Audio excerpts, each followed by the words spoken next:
Okay, let's get this show on the road. Thank you for joining us for the monthly ramp up presented to you by Franchise Ramp. My name is Nick Hansen, Director of Creative at Franchise Ramp, and I'm super excited for this latest edition of this webinar series that includes a mix of in the trenches knowledge and high level strategy, along with a featured interview with a franchisee. Today, we have Pure Barre Anchorage franchisee Susie Grobler and our awesome franchisee success manager, Katie Valenti, will conduct the interview. We will start today with a marketing update from me and a tactical tools session with Franchise Ramp account manager, Jake Hodges. Thank you so much for attending today. The monthly ramp up's goal is to give you a coherent picture of what's happening at the intersection of marketing and franchising. We want this to be a tight-knit community for franchisees to share knowledge and gain insight. Our mission at Franchise Ramp is to help franchisees realize their entrepreneurial dreams. We were tired of working with digital marketing agencies who didn't understand franchising or sales in general. So we took matters in our own hands, became Facebook experts, and added other digital marketing experts to our team. We are the new standard in franchise digital marketing and help clients obtain more quantity and higher quality leads. Please come back and join us again next time. And now it is time for our marketing update. So today I wanted to take a look under the hood of Facebook Ads Manager. So this is primarily what we do. We manage campaigns in Facebook Ads Manager. We also do Google advertising, but I think it would be beneficial for our clients to know kind of all of the possibilities and to look under the hood of what we do here. So the agenda today is to figure out what is Facebook's Ads Manager, what type of campaigns can be created, what actually goes into campaign creation, and how do we optimize for continual success. So Facebook Ads Manager creates ad campaigns for Facebook and Instagram. It's called Facebook Ads Manager, but you can actually publish paid campaigns to both Facebook and Instagram simultaneously through Ads Manager. You can also pick placements, so you can send it just to Facebook or just to Instagram, but we typically do both. It also enables you to manage multiple ads at once. So it's not just like one piece of creative, one copy, and that's it. You could run 2 or 3 copy variations with 6 or 7 pieces of creatives and multiple audiences and be able to manage those and optimize, which we'll get into, and track how the ads are performing down to a cent. Next slide, please, Jake. Thank you. And so what is a marketing objective? So there's 3 basic categories. You have the awareness, consideration, and conversion campaigns. So with awareness, you have brand awareness and reach. And for consideration, you have traffic, engagement, app installs, video views, lead generation, and messages. And then for the conversion, we have a conversion campaign, like where you would send the prospect to a landing page, and catalog sales and store traffic. Now, we primarily use lead generation campaigns, but there is still a lot of benefit to running brand awareness at different points. So a lot of times for a pre-sale campaign for studio or concept that has not yet opened up, we will use things like a reach campaign, page likes, a giveaway to really spread that brand awareness in the area. They're usually less expensive than a lead generation campaign. And one of our favorite marketing gurus, Ryan Dice, will oftentimes talk about kind of a dating analogy where, you know, you're not going to go into a bar and ask a person to marry you right out of the gate. So that sometimes is lead generation. Sometimes, you know, ads will try to get that sale immediately. But if we do a little bit of brand awareness, it's going to kind of set the tone, the first date, so to speak, and bring the customer, you know, through a journey. And of course, it's not the only way to do it, but brand awareness can really help. But primarily today, I do want to talk about lead generation, since that is what is actually getting customers in the door and is the bulk of the campaigns that we create. So the elements of a lead generation campaign are pretty simple in a way. We don't have a lot of levers to change. We have the primary text, the headline, description, creative, the placement, where is it going, Instagram, Facebook, Instagram stories, etc., the lead forms, and the audiences. And so it's about the combination of these elements that are going to create a campaign that is going to make a prospect want to know more and want to get in the studio and be a part of the action. So our primary text is our main copy. And, once again, we don't need just one variation. It's not about having necessarily the perfect piece of copy. It's about testing 2 or 3 variations, or company-wide testing hundreds of variations and discovering what works. We now have a really amazing internal copy tracker where we're able, say we have a brand such as Cycle Bar, we're able to track 12 different copy variations and see down to a cent how they performed over the month. And so we can discover exactly which type of copy is working. These are some copy examples of that I really like, and it's called a SNAP copy, SNAP benefit action. So in the first sentence, we're kind of snapping, everyone to try Pilates, the attention getting, you have a free intro. And then we move into some of the benefits, toning and strengthening muscles. You're going to have higher energy levels, and then closing with a call to action. Now, there's tons of different types of copy. And once again, we want to be testing a lot of different things, figuring out what works, and then optimizing. We also need to make sure we're, aware of what's happening in the world with COVID going on and the pandemic, coming to an end. I'm visiting Los Angeles right now, and the masks are, starting to be mandated again. So maybe if it's a particular location, we want to be sensitive to that. So it's always, not just picking a piece of copy and running it for a month. It's about really staying on top of what's happening in your business, what's happening in marketing in general, and what's happening in the world to make sure we're doing the best possible job for you. So another lever that we have is the headline. This one is very important. And once again, we're always testing, a lot of different things. For example, if you see the try Pilates for $0 headline, we had the idea that instead of trying Pilates for free, let's do a split test and see how that performs against $0. In the month of June, $0 did slightly better. Now, over a period of time, something that maybe has $1 lower CPL, that's going to make a big difference over the course of the year. So once again, we want to try a lot of different things, and we want to see what's been working even at this time last year. How did this headline perform in June of 2020? And so we're able to, really stay on top of it and make sure that we are producing optimal headlines and not just accepting that, hey, this one works pretty well, let's just keep it as it is. We want to constantly be testing and optimizing. So then with the description is just another extra piece of the puzzle. It is optional, but we typically like to add a sense of urgency there. You see, hurry, limited free spots available. One of my personal favorites, blink and you'll miss these extravagant savings. So just a little extra push there along the line where we eventually move them to the lead form where they're going to actually fill out their information and enter the funnel. But before we get there, let's take a look at audiences, which is another big lever that we have. And so we have the broad audience, which targets everybody in a particular area. We have interest-based audiences, lookalikes, and retarget. And I know retargeting has been doing really well. I'm lucky enough to have our awesome account manager, Jake Hodges, on today, who's going to be sharing next, but he just knows a little bit more about audiences than I do. So Jake, do you think you could just walk us through really quickly the difference between lookalikes and retargeting and how retargeting has been doing lately? Yeah, absolutely. So we primarily use the 4 different types of audiences: our broad, interest-based, lookalikes, and then the retargeting from there. So broad's pretty much just that. It's everybody. We can sort that out, male, female, whoever we're trying to target, depending on the studio's needs.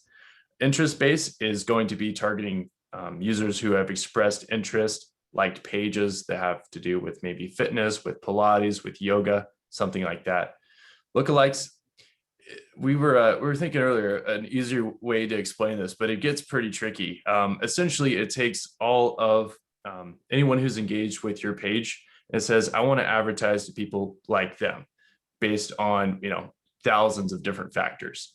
And then retargeting is showing ads to people that have previously engaged with your business, but maybe haven't taken that next step to complete their lead form. So what we would do is if, we have a location, they've been showing ads for months and months, and they have, a lot of people have interacted with their forms. Well, a lot of people also have not submitted their forms. So what we'll do is we'll create a retargeting audience and say, hey, we only want to show ads to people who opened up their lead form, but didn't actually submit it. It's like they were halfway there. So that's actually the best performing ad set right now, at least this month, is retargeting. So keeping, the content in front of the people that previously engaged with the business. Turns out that it's working right now. So.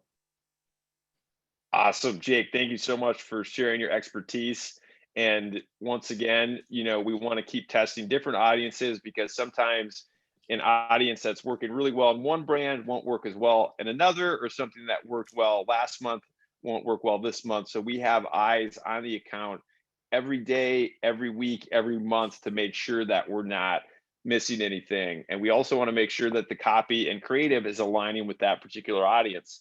You see to the right here, we have a audience targeting 60 to 65 plus women. So, we don't want to be running creative featuring, 30-year-olds, or have copy that is going to be more geared towards 30-year-olds. We want to make sure that we're targeting and making good selections for the particular audience that we are engaging with.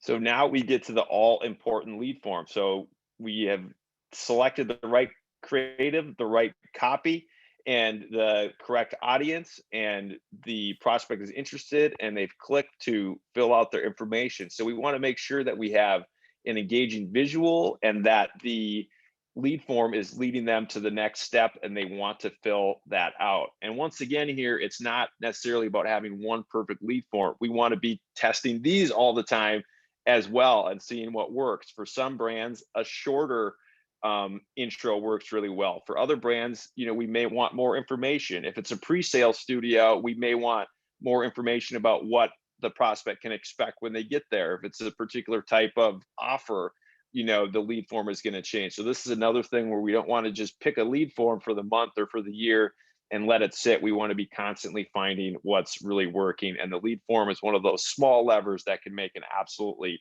massive, massive difference.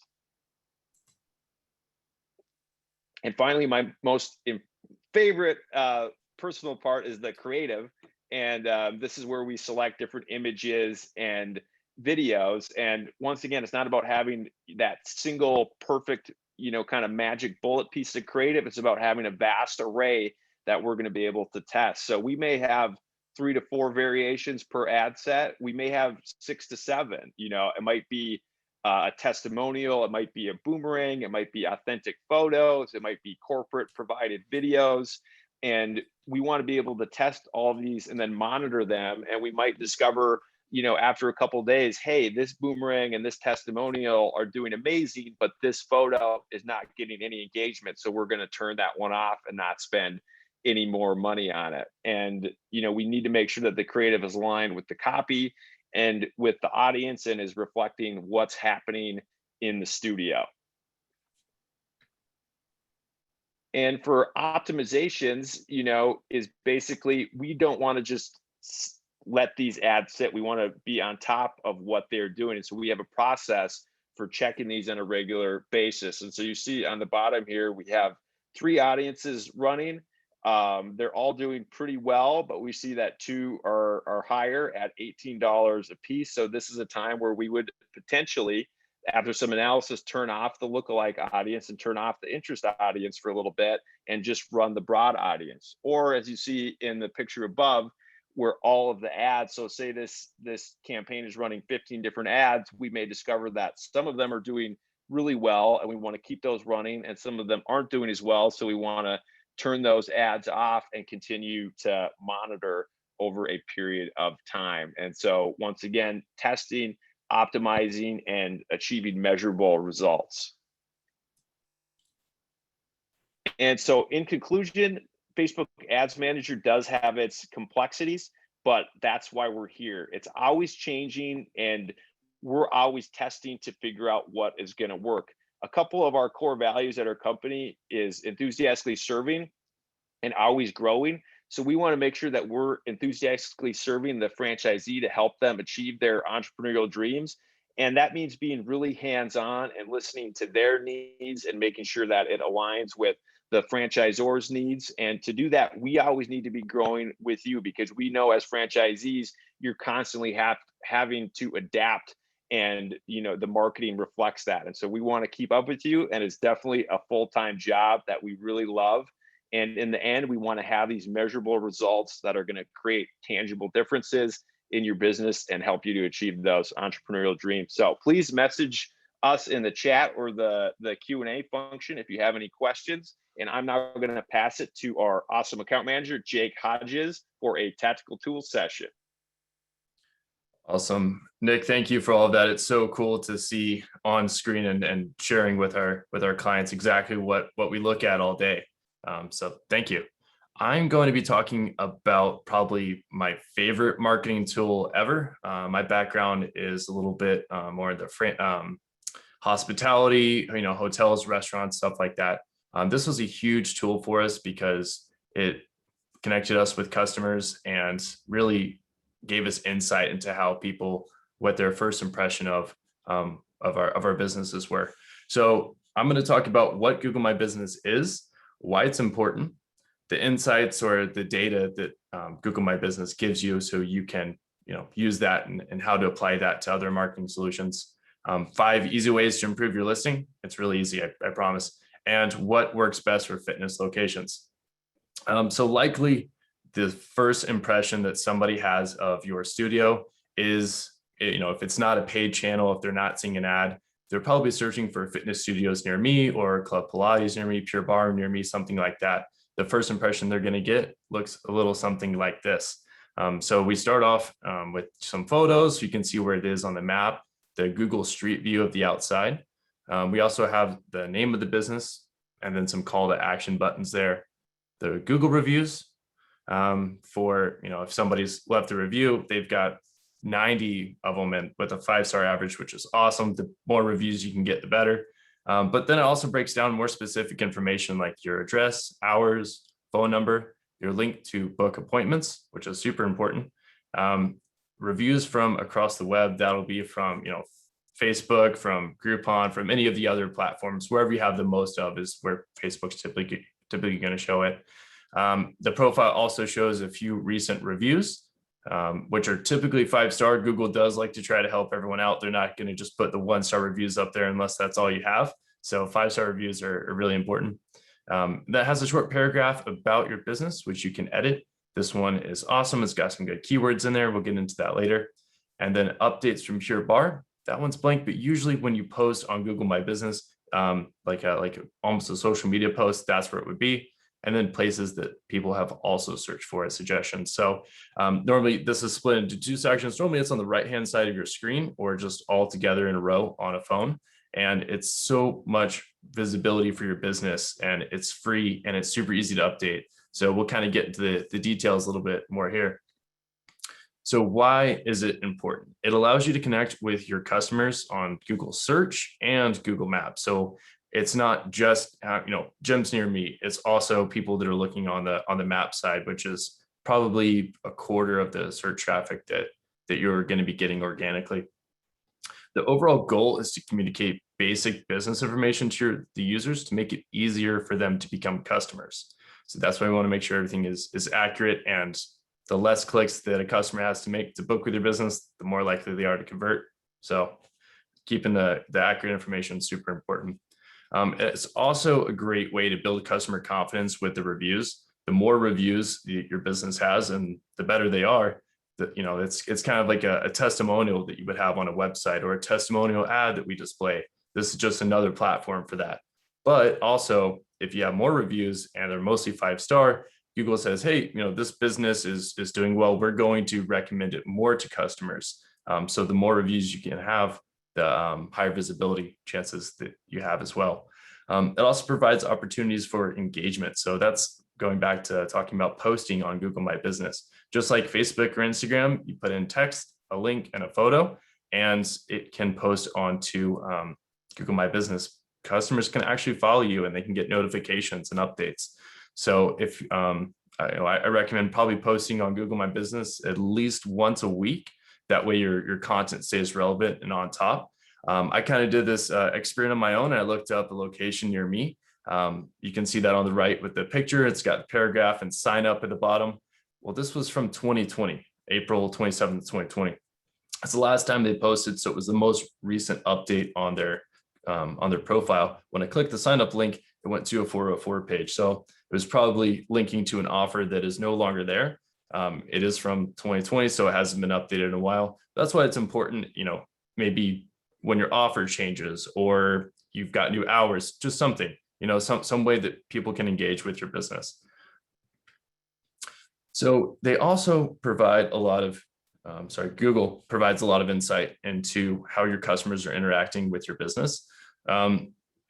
Here's a few examples. So how customers search for your business, whether it's, what are they typing in that's leading them to your business profile where they're taking action. The majority across the board is discovery, which is great. That's people that are searching for a category, a product, or a service, gyms near me, essentially. The other one, the second place kind of is direct. So that would be like Pure Barre near me, or exactly what they're looking for. And then the branded content would just be a user searching for Pure Barre, and then Google recognizing their location and delivering the profile. So it kind of gives you an insight on how people are discovering your business, whether it's more or a director's directly searching for your business, or if it's something new to them and they're just searching for something related to what you do.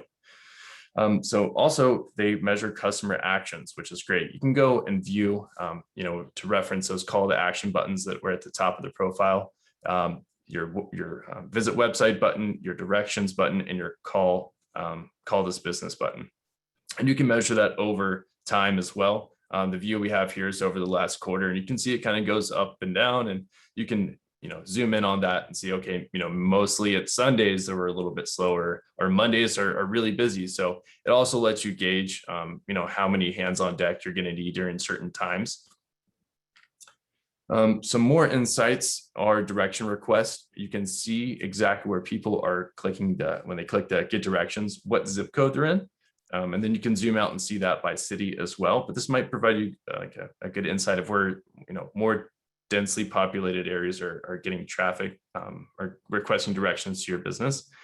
So comparing this with what we do for Facebook ads, all of our targeting for location there, it might be a good idea to kind of explore this and see, maybe we're getting direction requests from areas that we're not advertising in. Maybe we need to expand our radius. Or we are advertising in a location, but it's not getting much volume. Maybe our money is better spent advertising closer to us. You can also view the number of times your photos have been viewed compared to photos from other businesses. This is great to kind of gauge how you are stacking up with your Google My Business profile against the competition.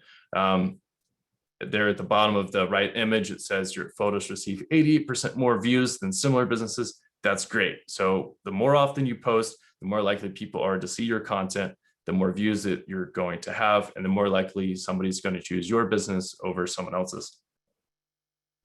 So top 5 improvement tips for your Google My Business profile. So let's say that you've claimed your profile, you've got your note card that Google sends you, you punch in your code, you claim it. On the image there on the left side, it says unoptimized. That's about what it's going to look like when you first start off. It doesn't have any photos. It doesn't have a link to the website. It doesn't have, any business hours, and nobody's asked any questions or reviews. So putting in all the right information is very, very important, just to make sure, one, the information's there, and two, to make sure that it's accurate and consistent. Whenever you have your hours on your Google My Business profile, that should match your website, should match Facebook, any other platforms that you're on. The more consistent your information, the more likely Google is to say this profile is providing the most up-to-date and relevant information, the more likely it is to display it. Add photos and videos. It's a great way to let people explore the product. Authentic content is likely the best. If you have like a cover photo with a brand, great. But when people go and see photos, they want to see photos of your actual location, what's going on inside of your studio. You can also post videos on there, video updates. You can tell people, hey, we're going to be here at this time, or we've got an awesome offer right now. Another quick improvement tip is to add categories. So a lot of businesses will just stick with one category. Like if I was a yoga studio, it would just be yoga studio, right? Well, you can add additional categories, and that's going to help your customers find you a little bit easier if they're searching for general terms. So the example there, the image in the middle, the primary category for this location was a personal trainer, but they also added fitness class, training provider, weight loss service, women's personal trainer, physical fitness program. So those are all great terms that customers might be searching for that will hopefully lead them to your profile. And 5 is post updates regularly. To add this in on your Facebook, your Instagram posting schedule, it would be super easy because it's probably, exactly the content that you need to be posting. You're authentic. It has offers in it. It has links. But you also have your image that you're posting with that. So while you're at it, at least once a week, I'd recommend go in and just post one time on Google My Business just to keep your content relevant. So what works best for fitness studios? We kind of went over the general information of how to improve a profile, but what actually works for fitness studios is to add photos of the outside and any signage that you have. Anybody who is searching for a business like gyms near me, when that pops up, they want to see, what they would see if they were looking at your business right now. Maybe they're driving by, maybe they'll recognize it and they'll say, oh, I know where that's at. So you kind of, you instantly make a connection with the customer once they can see where it's at in their community. Any signage you have on the outside is great too, because it gets your logo in there as well. Tip 2 for what works best for studios is responding to reviews and questions. Number 2 and 3 are kind of go hand in hand. So I'll explain both of those. So whenever somebody writes a review, everyone can see it. And like everyone, it could be just, a business next door that doesn't like your loud music, and they can go leave a 1-star review. You can actually go report that and have that removed. If it's a 5-star review and the customer is in love with your studio, then you should respond. Definitely respond. Keep engaged with your customers, just like you would respond to a Facebook message. When you're responding, the best thing that you can do is, well, 1, respond to all reviews, but 2, include some keywords. This is kind of getting in the SEO side, but it doesn't have to be too technical. I would say in your response, mention your brand, mention that you're a fitness studio, 1 or 2 words that are what would be considered a keyword for your studio. Just if you had to describe your studio in 2 words, what is it? Put that in every response. That's going to help with Google's algorithm and say, yes, this business is responding to their customers, and it is relevant content. So it's great for SEO. So in conclusion, it is free and easy to use. It is super, super easy. I promise. If you can even get the app and do it on your phone, take pictures right there in the studio, update all of your information. If you have any holidays coming up, or your studio is going to be closed on certain days, make sure to update your hours so you always have the most up-to-date information there. Post at least once per week if you can. It'll help out a ton. Respond to reviews and to questions. Answer the questions that come through, because people are going to go and see that. Other people might, when they go and ask a question, they might already have the answer there for them and the response that you want them to see, versus other customers answering the questions for you. And then use the insights. So go through and see where your different traffic is coming from, what actions customers are taking to get to your business, and the location data as well. And, communicate that with your success manager to see if we need to move your radius, or maybe target or not target a certain area. So with that, I will pass it back to Nick Hansen. Jake Hodges, unbelievable share. Thank you so much. Please message us in the chat if you have any questions, or in the Q&A section. And now I would like to introduce Franchisee Success Manager, Katie Valenti. Hello. First of all, you guys, absolutely crushing it. Thank you so much for sharing your knowledge and expertise. I get the privilege to be client facing day to day, but these guys are in the trenches, making sure that your accounts are successful and living up to the full potential. So they're awesome, and what really great talking points they shared today. So thank you so much. So in that, I am super excited to introduce everybody to Susie. Susie owns a Pure Barre in Anchorage.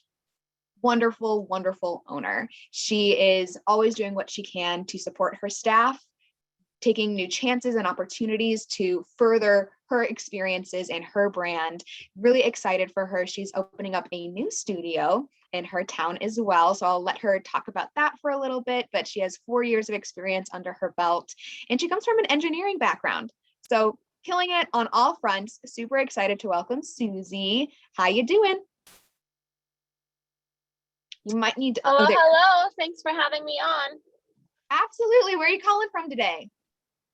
I am sitting in my car. Just Wonderful. like the entrepreneurial life today. I love it. Well, thank you so much for joining us. Tell us a little bit of how you got started in franchising. What did that look like for you? Okay, so I got started with Pure Barre back in 2017. I was looking for a job that was a little bit more on my schedule. I had been working as an engineer, like you mentioned before, on a slope rotation. So I don't know how familiar you guys are all with the oil world up in Alaska. We have a remote location where I was getting sent to all the time. It was just not my gig. Not my thing in the long run. So I was looking into a different opportunity, and I did Pure Barre in college and loved the workout, loved the community, and found that Anchorage was missing that in its town. So like for us here, we have a lot of high risk, high reward workouts, Sure, but not so many lower impact workouts. So that's how Pure Barre came about. I love it. So kind of similar to how Franchise Ramp was. We saw a hole missing in this industry, decided to fill it by helping entrepreneurs, and you saw a hole in your town, and what a great opportunity for you to grasp that and just run with it. And it's doing really well. Excited for you in that. So you did Pure Barre in college. So is that how you decided on Pure Barre brand in Anchorage? Were you deciding on other ones? What did that look like? Yes, for me, franchising came from the Pure Barre love. So I loved the classes in Awesome. No, college. I loved the community, and then moved into franchising because of it. Absolutely. That is something across the board that I hear with Pure Barres. It's the sense of community that it brings. I think that's really unique to boutique fitness in general, is you get that community, the heart of it, which is awesome. Cool. So with the results that you've achieved at this studio, what do you think is the biggest contributing factor? Like, is it something that you have innately? What are you instilling in your employees because of the success that you are having? If you had to pick something that was the reasoning behind it, what would that look like? I think it's a twofold. Obviously, the people that you hire is huge. And the advice I got at the very beginning was hire slow, fire fast. So making sure that you keep your core people truly to the values that you're trying to strive for, and being a leader in that space. So I work the desk a lot. I teach a lot of classes, so I'm actually actively in the studio, and that has helped me keep, I guess, my finger on the pulse of how my staff is doing. And then I will admit, shameless plug for you guys, I guess, is that we really started taking off once we got into marketing and actually spent money on our marketing, and when we implemented a sales process. So through the exponential brand, the sales process is really has really taken my business to the next level. That is amazing to hear. No, yeah, shameless plug aside, that is awesome. We really appreciate that. I think that's something that a lot of studios see too, is okay, once we start investing into the business and investing in that marketing aspect, it really can just take it to the next level. Obviously, you have a really good brand and you have really good people around you, but it's that like next step that really just elevates the product that is already going really well. So awesome. So obviously, everything going on, the pandemic aside and everything, with COVID, how were you able to cultivate that sense of community still during the dark times of COVID? Hopefully that's kind of in our rearview mirror, but sometimes it feels like it's sneaking up on us again. So how are you still instilling that sense of community that we're talking about? Yeah, I mean, that was tough, right? Because from one minute to the next, everyone started sitting behind their computer screens instead. So what we did is we created a special Facebook group for all of our members and all of our community. And I had, at first we started streaming classes through that, then we moved to Zoom, but now we use that Facebook group to just kind of share information with people. Like randomly we'll put in a recipe, or we'll, say like, hey, this event is going on downtown, I thought you guys would enjoy this, or here's a trick I learned, or check out my workout space. So it's just kind of my staff and I do a fair amount of sharing on there, which has then created our community to share amongst each other, and they cheer each other on and stuff. So kind of creating a Facebook world for the community. It's not the same, it's not as good as in real life, but it has kind of held us over for a while.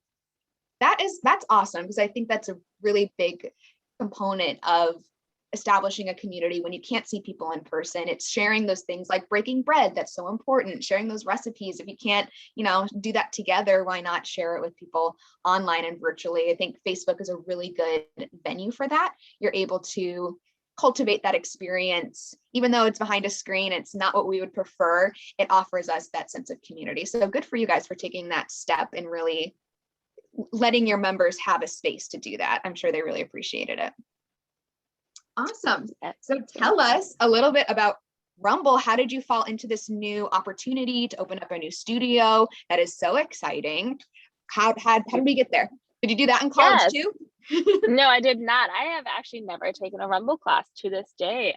So the first one will be when we open, I guess. I love it.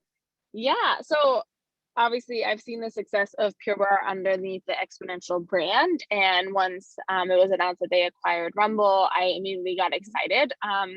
I've looked at some of the other brands, I've looked at our market here, and we already have a spin studio. I'm not a big rower. We've got yoga galore. We've got Pilates. So I'm just kind of trying to find something that I personally like to do, because it makes it a hell of a lot easier to sell the product if you're enjoy it yourself. You already like it, yes.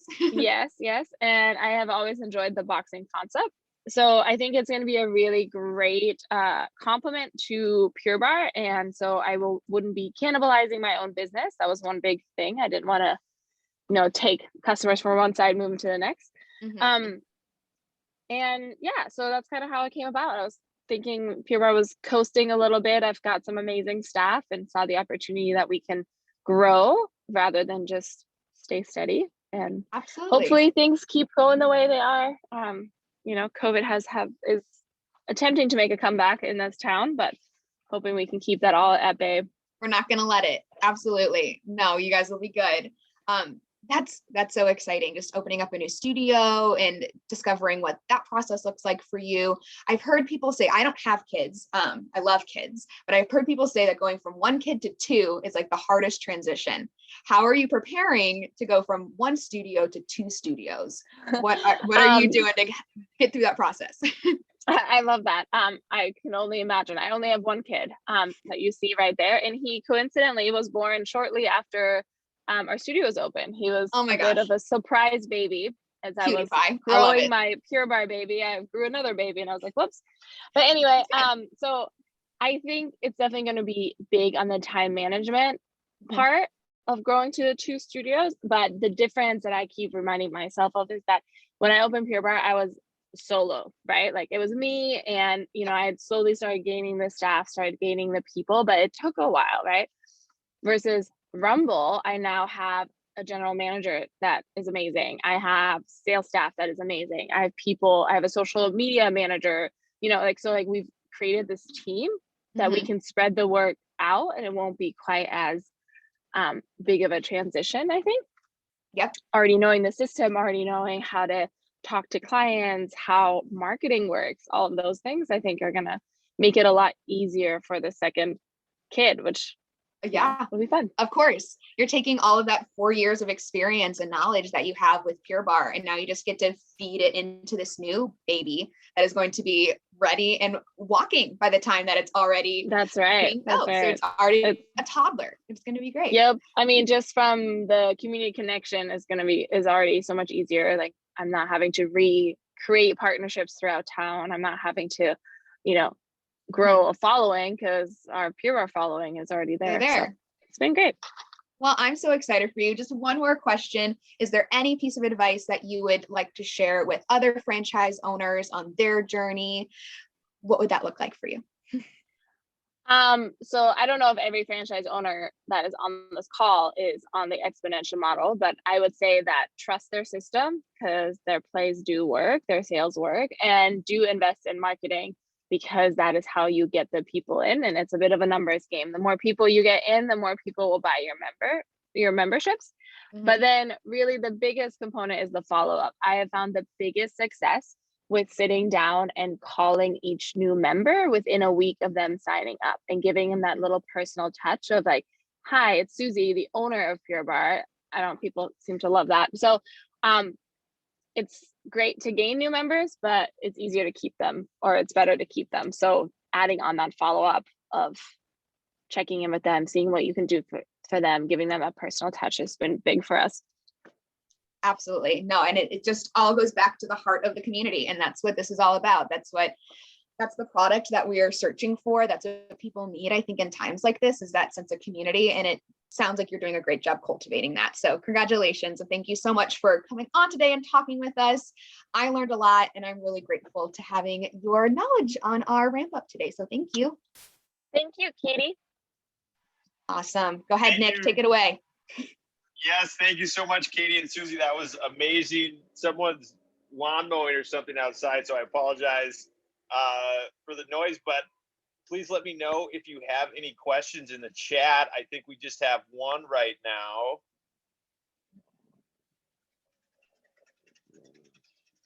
Let's see what we have here. It is for Jake. And what advice do you have to gather more Google reviews? That's a great question. Starting off, I would just ask people that have been with your studio for a while to leave a review. That's the easiest way when you see them. So there's a 68% chance they will, typically. That's great. Inside of Google, My Business as well, you can get a short URL that directs you directly to a form that they can fill out to post the review. That is another great solution too. So maybe, we're talking about like a Facebook group, post in there, say, hey, if you love our studio, we would love a review from you.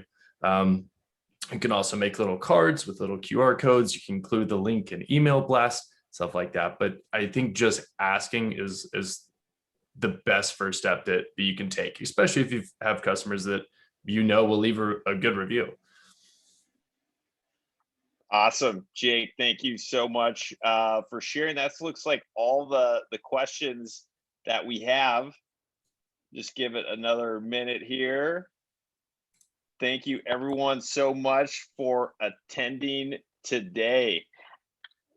I will hop on your question for a second. Oh, This yeah, is Susie again. Susie. But Yeah, one absolutely. thing that we did to grow our reviews was after somebody had taken 5 classes, we set up an auto alert to send them a text message like, hey, if you leave us a review, we'll give you a free class, or a free pair of socks, or a free something. So you're just kind of giving them a little incentive to give a review. But we made sure to wait until they've taken 5, maybe 10 classes so that they can leave an honest review rather than ask them right after the first one. That's Awesome. fantastic. Susie,